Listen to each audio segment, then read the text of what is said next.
Hi, welcome to Love Jones Connection. Thank you for joining me. If you are new on this show, we go over helpful dating and relationship tips. We also share inspirational love stories.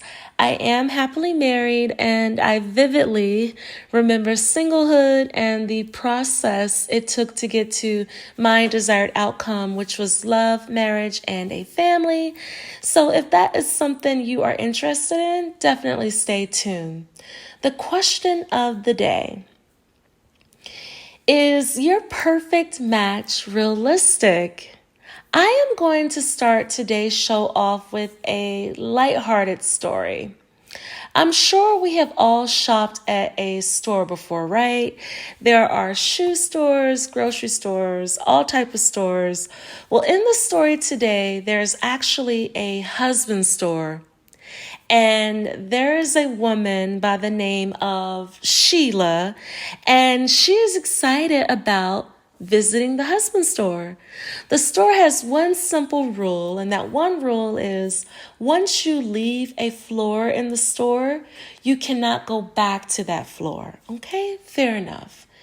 Sheila enters into the husband floor. She comes in at level 1. All of the men on level 1 have jobs. Sheila is like, okay, you have a job. That's cool. She moves on to level 2. All of the men on level 2 have jobs and they are good looking. Okay, handsome with a job. She moves on to level 3. All of the men on level 3 have jobs, good looking, family oriented, and they know how to make home repairs. Sheila is enjoying every moment and she is excited about moving to level 4. All of the men on level 4 have jobs, good looking, family oriented, can do home repairs, and they are all romantic. Sheila is like, wow, it just keeps getting better on each floor. Oh my goodness. She is excited about moving to level 5. When she arrives on the 5th floor of the husband store, she hears on the intercom, "Thank you for visiting the husband store. We're sorry you could not find what you were looking for. Have a great day." Sheila is required to leave the premises. The end. Now, granted, this is just a lighthearted story, but hopefully you get the point. When someone is single and in the dating market, I oftentimes hear the phrase, "I don't want to settle." I'm sure you've heard it before, or maybe you've even said it before. I really want to unpack that more today. Speaking from experience, oftentimes in singlehood, there can be a sense of entitlement, and oftentimes that entitlement can stem from a lack of self-awareness. You may have an unrealistic checklist on what you are looking for in a partner, or you may have a list that is not even sustainable for who you truly are. For example, if you are an individual who gets flustered easily, then you may actually need a man who has a certain temperament and he can actually keep you calm in those situations where you may become flustered. Is that a requirement on your list? Because that is something that you actually need. Attributes you actually need, let that be what you want and desire in a partner. And then go from there, okay? If you are someone interested in a serious committed relationship or something leading into a marriage, I don't want you to think of dating as some type of vending machine with unlimited snack options.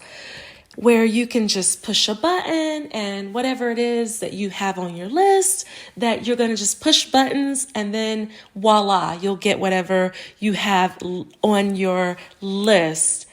Okay. And if you don't see something in the exact form that you have on the list, then you'll just put it back and move on to another vending machine. We're all human. You can't control every aspect of another person, from what their hair looks like, their hair texture, all the way down to what type of shoes he's wearing and how he talks. And I mean, just the list can get deep for a lot of us. And if that's something where you have this list and it's sounding like it's pretty deep, then I really want you to really think about that and put to the forefront things that you actually need, and what type of man do you believe would actually be fitting for who you are. Okay? And then just bring that to the forefront and allow that to be what you have on your list. Things that can actually sustain you and things that are of substance. That's something that you want to make sure that you're thinking of when it comes to that perfect match, because I definitely believe that you can have a perfect match in those terms where you're having someone who actually balances you out. Like I mentioned in the example with, if you're flustered, you get flustered easily, then you have someone who's calm and just able to really step in and really assist you with making sure that you stay level-headed too. And so that's definitely something important, to make sure that you are with a partner that can actually balance you out in a healthy way. Okay? And then another thing that I want you to bear in mind is you want to make sure that you are in a position to handle your partner when he is presented to you. That means that you have done the work on yourself, the work that is required in order for you to be the best version of you. You want to make sure that you are doing that work, or that you are actively working towards that. And that does require you to be in a state of self-awareness, and you being able to take accountability on the things that you may need to change or the things that you may need to improve on. Okay? And because you've done the work on you, you are able to recognize your match when he is presented to you. And you don't find yourself on the 5th floor like our girl Sheila, okay? So that's our show for today. Definitely be encouraged and continue to work on yourself. If you have any topic suggestions for a future show, feel free to reach out at info@lovejonesconnection.com. Thank you again for joining me. Good luck to you.